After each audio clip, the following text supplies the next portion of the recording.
مسله د حدیثونو اخلي. زره امام ابو حنیفه رحم الله په اقتدا او رهنمایي کې په دغه قرآن سنت باندې عمل کوم، دته ویل کېږي تقلید.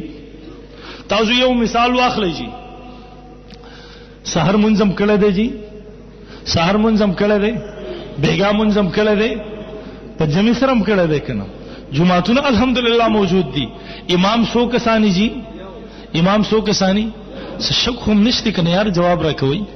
ستړي خو نه یې، زما په خبرو خپکیږي خو نه، که تاسو خپکیږي چې به زبس کما به وماله جواب راکوي. امام سو کسانی، یو کس مقتدیان سمري زیاتی. امام د چا عبادت کوي؟ مقتدیان د چا عبادت کوي؟ امام چاته سجده لګي، مقتدیان چاته سجده لګي. جی امام هم د الله عبادت کوي، الله ته سجده لګي. مقتدیان هم د الله عبادت کوي، الله ته سجده لګي. جی پرخ سره پرخدار امام برای راست الله ته سجده لګي، د الله عبادت کوي. مقتدیان د امام په اقتدا او رهنمایي کې الله ته سجده لګي، د الله عبادت کوي. ام دغه مثال دی. امام ابو حنیفه رحم الله باقی امامانم په قرآن سنت شریعت باندې عمل کوي، دغه مقلدینم په قرآن سنت باندې عمل کوي. ها پرخدار څنګه مقتدیانو د امام په اقتدا کې الله ته سجده لګول، دغه سید امام ابو حنیفه رحم الله مقلدین د امام سے په اقتدا او رهنمایي کې په قرآن سنت باندې عمل کوي. مونږ وایو د یو کس تا تراشي دیتا ته وای یار امام صاحب ډیر خسلې دی، مخکې منبر محراب کې چې ولاړ دی، دا امام صاحب ډیر خسلې دی، دا ډیر موحد مسلمان مولا دی. ولی ځکه ګوره دی الله ته سجده لګي، د الله عبادت کوي.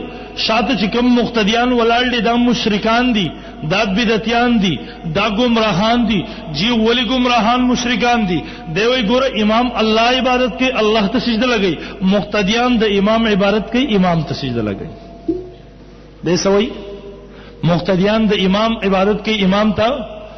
مونږ بسوایو هر یو عقلمند مسلمان بوئی دا وابی دی، یو سو کالو د پاره پاگلخانی ته لېګل غواړي چې دماغ یې سټ شي بیا راشي.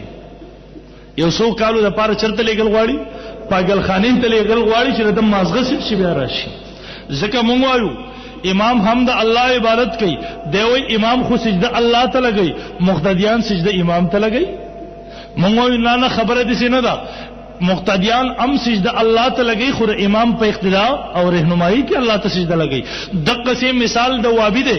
دی وی امام ابو حنیفه رحم الله ډیر خسړیو، وګوره دا ما او تا ته وای ښا کتابونو کې امام صاحب تشیع لیکي، کتابونو کې امام صاحب رحم الله ته مرجی لیکي، کتابونو کې چې سب بکواس دیول ورزي. دا پیښور گنجوال امین الله خپل کتاب کې امام ابو حنیفه رحم الله ته مبارک دی بکواس کوي. دیوی د امام ابو حنیفه رحم الله نه خزوا نه بچیو. امام ابو حنیفه رحم الله کار دا او چې قرآن سنت خلاف قیاسات وکي، بس نعوذ بالله. او زم ان شاء الله انجام بورته بدله به ملاویږي، دنیا کې به ملاویږي ان شاء الله. د امام ابو حنیفه رحم الله غوخه زهريله د زهريله، د امام صاحب غوخه زهريله ده چې تاسو یقین ناراضي نن لاړ شي یو ګستاخ انجام ته ورسېرو میا شو. زبیر علیزی پنوم باندې حضرو اٹک کې اوسېدو، ځوانۍ کې د امام ابو حنیفه رحم الله د مذهب خلاف یو لوی د بدتمیزۍ توپانه ګرم کړو، هغه انجام ته ورسېدو. په ځوانۍ کې بیماری په سره اله، د دماغو پالش پر راغی. 2 میاشتو پورې مسلسل د ملتان هسپتال کې پروت دی، او چې سپ خله باندې خوري هغه ته په شرمګاه باندې لاندې وسی، سچ په خله باندې دنه زی هغه ته. ماوی د امام ابو حنیفه رحم الله د ګستاخ انجام داو. عبدالسلام رستمی او اوریدل دی شیخ عبدالسلام نن داغي دماغي حالات خراب شوی دي، د لیونو په شان خبرې کوي، وابیانو ته د غیرت مظاهره وکي، د جرأت مظاهره وکي. عبدالسلام وابی یو جلسې لراولي چې نن دی هغه قرآن مجید دی ورکو درس وکي چې موږ د شمشتو مسلمانانو ورته کینو وایرو.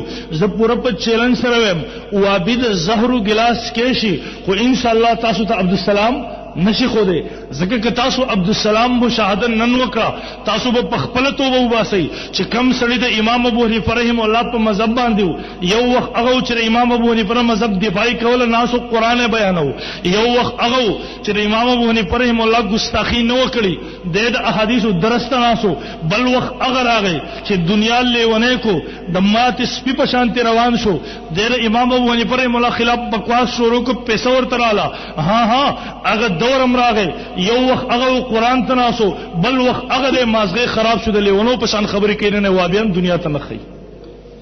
دا امام ابو او ان شاء الله امین الله بم انجام ته رسیږي ان شاء الله، الله به او انجام ته نور صحیح چې سړی دومره د انسان نه لیونی سپېج